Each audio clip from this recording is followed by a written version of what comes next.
In this video, I'm going to show you guys how I built this custom set of headlights for my 2011 Denali build. But first, let's go ahead and install this LED startup light. I've been seeing a lot of people install these startup LED strips right below the hood, but I wanted to try something a little bit different. So I'm putting mine right above the bumper, and I also didn't want the LED strip to be seen at all. My main goal was to have the LED strip illuminate and bounce the light onto my bumper. I am not a fan of this plastic trim piece because you cannot get it to line up perfectly. Also, this is when I noticed we have a problem. Alright, so here's what I'm finding out. Look at the LED strip. So I know a lot of people put them right here where you can see the strip, but I didn't want the white LED strip to be visible, so I kind of just wanted to glow right there. One thing I'm finding out that it is looks good, but then you can start to see the strip, and you can see a lot of the strip here. The reason why I took this off was because I aligned it to the very top of the bumper, so the strip is evenly placed along the top of the bumper. What we're finding out here is that the bumper right here, this side is sitting lower than this side. So now we got to figure out what we need to do to level out this bumper. I really wasn't going to get too serious about the LEDs because in the next month or two we're going to be wrapping this truck, so we're going to have to remove everything, and we're also going to have to remove the LED strip here anyway because we got to wrap everything underneath. So I really didn't want to make it perfect now because I'm going to have to redo it in the next couple months. So I was just going to place it as thoroughly as possible, but that's bothering me, so I think we're going to try to line up the bumper now that I noticed there's a gap. So there's that much gap right here, and then right here is very tight. So either this bumper needs to come down or that bumper needs to go up, but we're going to make it where that bumper goes up. So let's go and figure that out. This was supposed to be a simple 15-minute installation, but now it's turning into an actual project. I am now also noticing that the plastic piece right above the bumper and below the headlight, it's lifted up in some places, but there's not much you can do to adjust that. For a while, I struggled to line up the bumper and figure out a way to tighten up the bolts.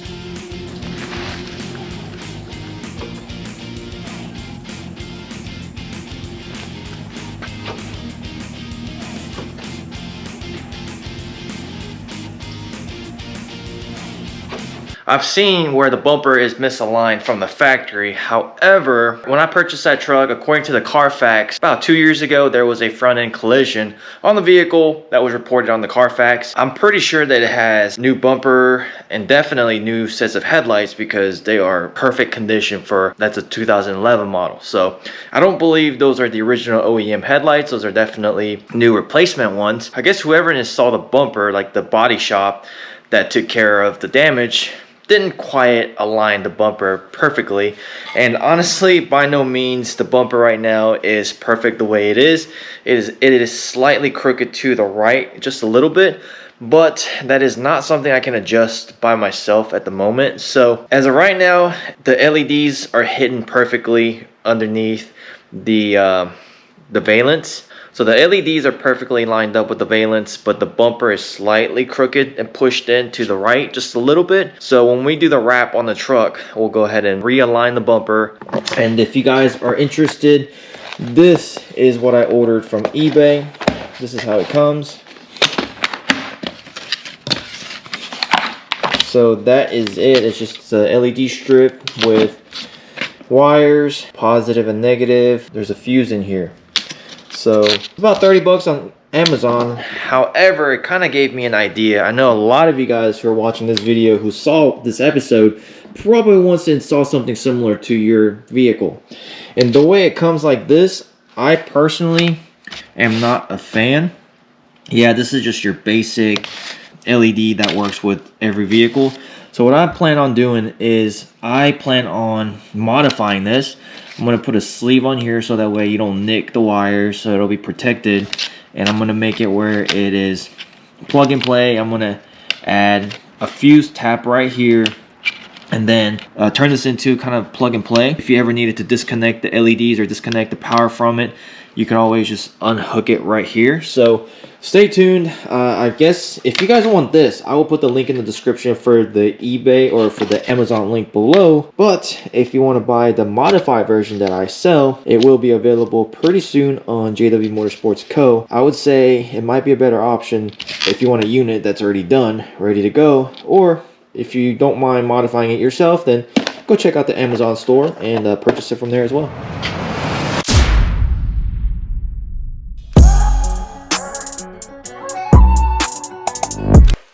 Alright, so here we have our headlight. We're going to put it in the oven, 280, and we're going to bake it for about 15 minutes. A few moments later.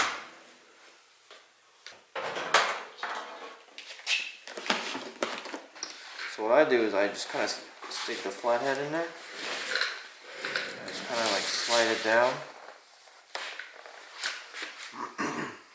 And it kind of separates the body from the sealant. The sealant's still not melted, but it helps separate. So you wouldn't be able to do that if it wasn't heated up? No. Some people will cut it in more minutes. You see like it's starting to separate a little bit?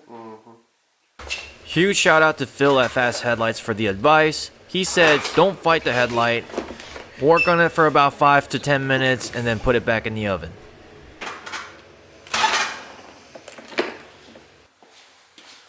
Alright, this is like my 4th or 5th time taking it out the oven.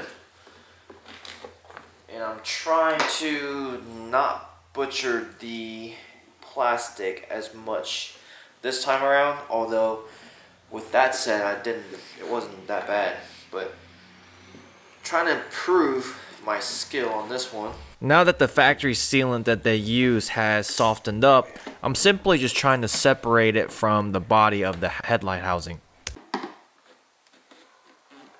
Alright, one more time in the oven for 15 more minutes.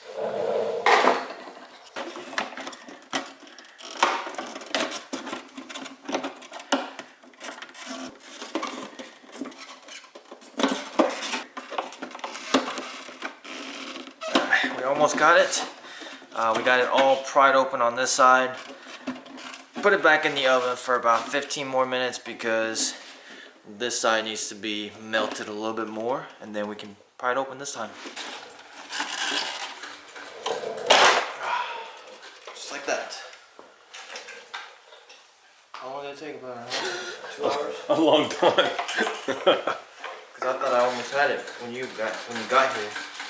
Once you bake the headlight open, all you got to do is just clean out the rest of the sealant, clean out the channels of your headlight housing, just like this, and take a look at your lens. Make sure you don't have any leftover sealant on the lens as well, just like so. And next, we are going to be placing our switchback LED strips that we got from Profile Pivot. Here you see me drilling a small hole so that way I can fish the wires of the LED strips through it. Push the wires through that hole, and now I'm just making sure the LEDs are all lined up. The double-sided tape has been removed, so carefully line up your LED strip and go ahead and just start pushing down on it. And that's really all you gotta do to install these LED strips for your headlights. I just wanted to fill in the hole a little bit, so the perfect solution was to use clear resin, and this one is UV resin, so it hardens within 2 minutes.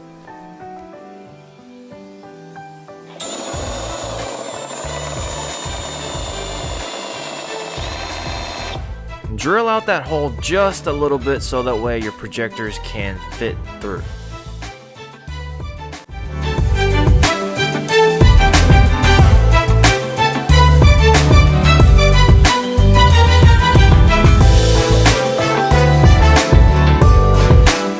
A progress report. So far we put the LED strip right here like this. I hate that there's a little bit of gap right there, but can't really do much because there's glue, like factory glue from, I forgot the name of this brand because I don't really use them very much. Profile pivot, yes. These are profile pivot strips. They were the only ones I could find that had the LED strips that were white. All the LED strips with white LEDs are kind of like these, where it's yellow silicone. I couldn't seem to figure out a way to put the white silicone myself. The time wasn't going to be worth the outcome. So I ended up going with some pre-made strips already with white silicone, and then Switchback has the little driver already installed, so it was ready to go. Overall, these weren't too expensive. They were about 70 bucks shipped to your house for 12-inch strips. So I will put the Amazon link below to where I got them from. Drill a small hole right there, as small as possible. Yeah, you have to fish your wires through it, but at the end you're gonna have this plug that is, there we go. I actually cut the wire because I wanted the hole to be as small as possible. Cut the wire, fish it through, and resolder it together, and then put the wire sleeve over it. Yeah, so that's how I got the LED strips through. This wire is for the halos, and this is for the strips. I want them to both get power with the ignition. I actually wired them together right here. And instead of having two leads, we just have one single lead right there, which makes it a lot better.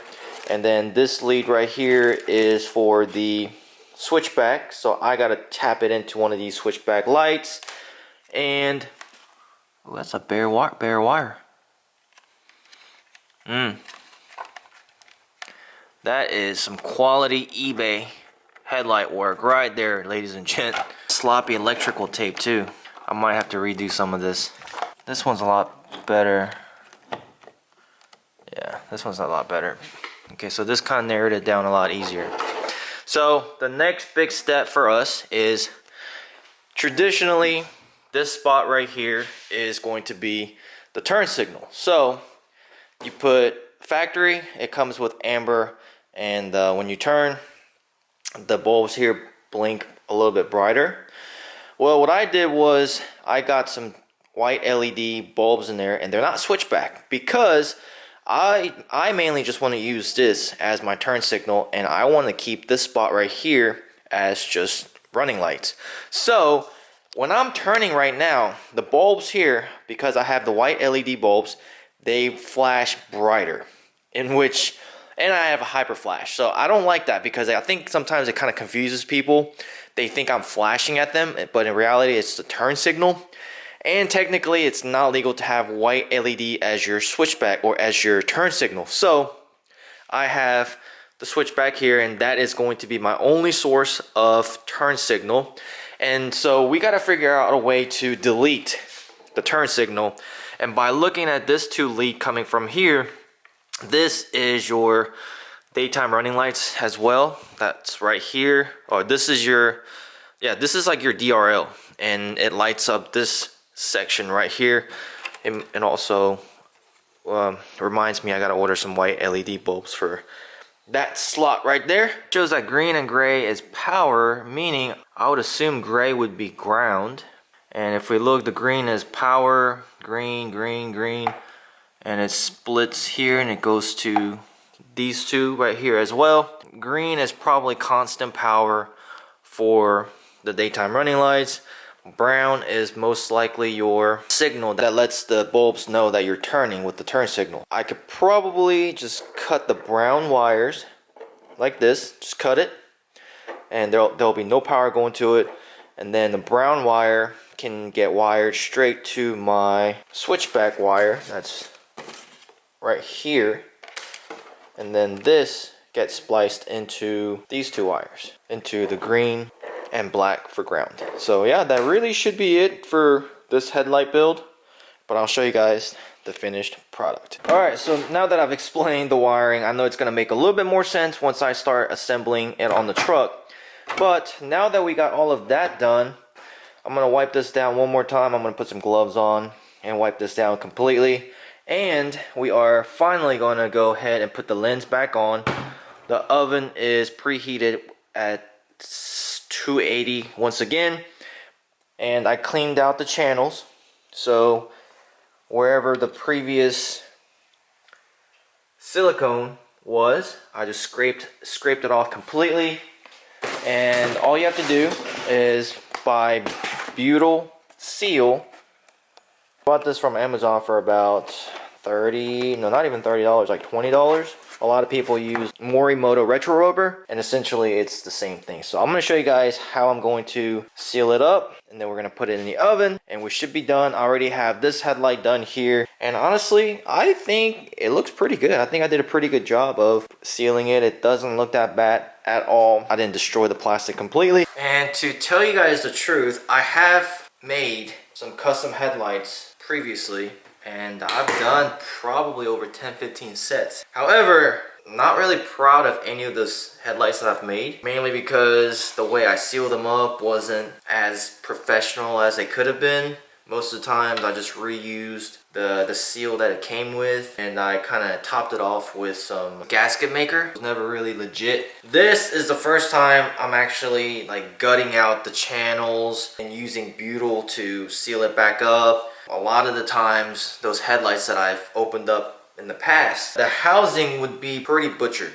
If they weren't installed and you just looked at the headlights themselves and you looked at the edges, they were pretty rough. I'm kind of proud of myself for actually taking the time making this set pretty legit for the first time. And I'm glad I got to share this with you guys, so that way if you want to try it, you can do it. And I think that's one of the reasons why I took a lot of time and effort to build this set, because I wanted you guys to be able to do it. I know not everyone can go out and spend $1,000 for good looking headlights, but all in all, the headlights themselves were $150. Projectors were about $50, so you're at $200 right now. Strips were about $70, $270. HIDs can be anywhere from $30 to $50, so you're looking at $300 to $320, and you can build a set of headlights like this. Oh, not to mention the butyl, about 20 bucks. So yeah, about 350 bucks ish, you can make a set of custom headlights yourself. I know a lot of you guys watch the channel to get ideas, but also by me taking on tasks myself and showing you guys that it can be done, I think it really encourages you guys to do it yourself as well. And I think that's kind of like the main focus of this channel. I like sharing builds with you guys, but at the same time I also want to give you guys encouragement, showing you guys that it can be done. You know what I mean? I really started out modifying trucks on my own, or modifying parts, mainly because I just didn't have the funds to pay for somebody to do it. Over time, you live and learn, you get better. If your first set looks like crap, don't worry, your second set is going to look better. So you take the butyl, I kind of stretch mine out a little bit, put it back in the channel.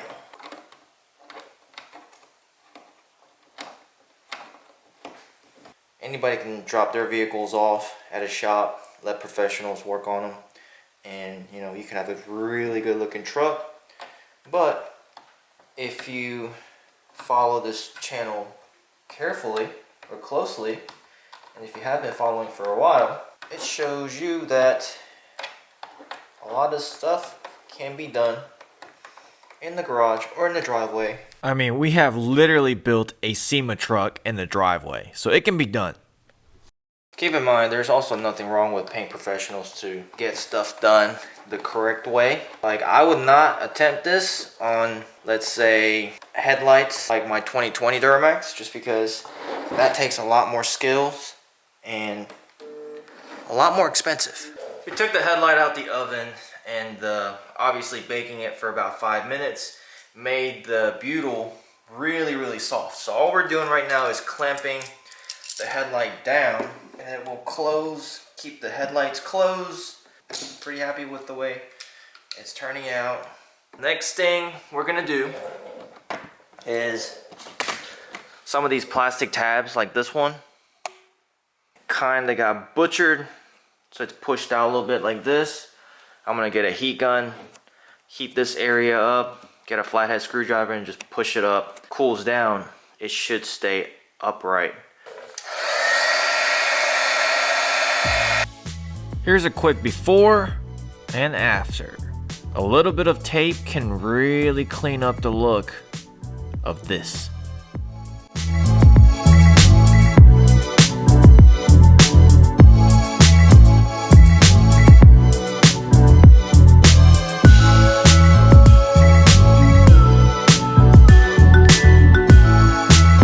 As you can see, we got everything nice and loomed up, way better than before.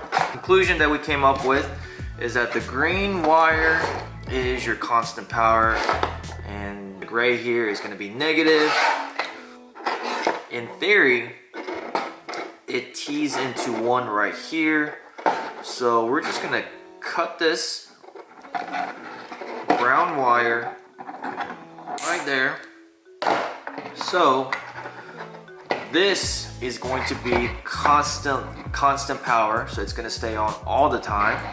And we are going to slice or splice the turn signal from the strip to the turn signal of the headlight. So in theory, this should trigger the LED strip to turn on when I'm turning. So let's go ahead and do this headlight first and then confirm it on the truck.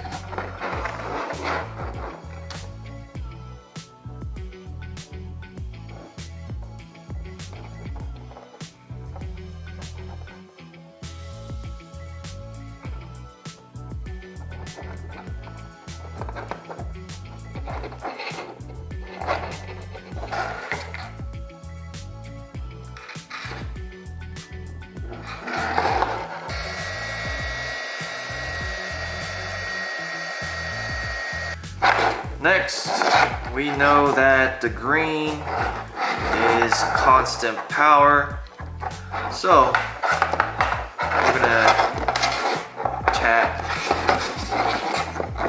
this into our green and black. Final stretch of our headlight build. We're gonna put the HID mounting right here, and then once we've done that, we're gonna swap out all the bulbs from here.